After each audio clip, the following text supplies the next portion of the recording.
Hello, my name is Latham Rolfe. I'm going to be doing an informative speech for my public speaking class.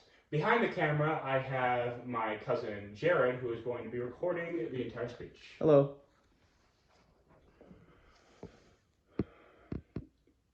Mental illness has become one of the most significant struggles in my generation.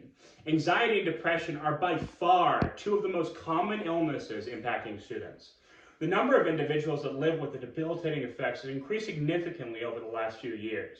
According to the American Psychological Association, over 41.6% of all college students struggle with some sort of anxiety disorder. That is an insane statistic, and it gets even crazier the more you think about it. It's almost half the college students you see on a day-to-day basis. There once was a time when people that struggled with conditions like this were considered the exception, but nowadays that exception has become the rule. Unfortunately, despite the climbing trends, it's difficult to find solutions that help solve this problem.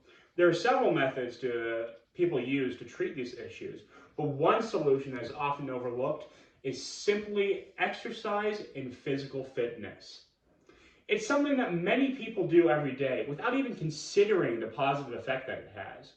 Who would have thought that something so simple and common like exercise could significantly improve the symptoms of something like anxiety? Have you ever wondered why exercise is promoted as a solution to so many of life's problems? In elementary school, we learned how to exercise playing kickball and PE. In middle school and high school, we had to count our sit-ups and push-ups and even record the time it took to run a mile. Most everyone can relate to that example, but we probably didn't realize the positive effect at the time while we were all huffing and puffing. There are obviously countless benefits to exercise.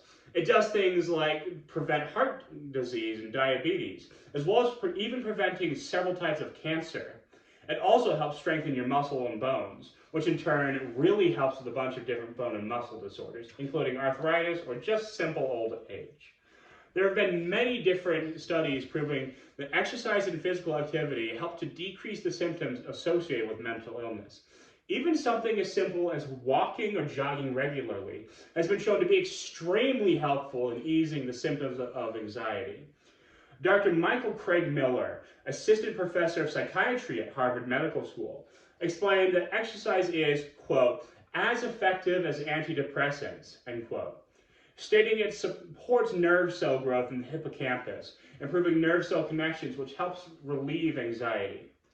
Exercise that is done regularly can provide the physical and social benefits, which include the following.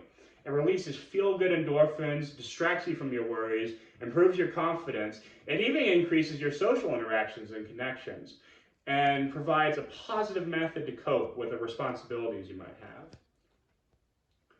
Hopefully now you understand the many and immense effects that exercise and physical fitness can have on anxiety.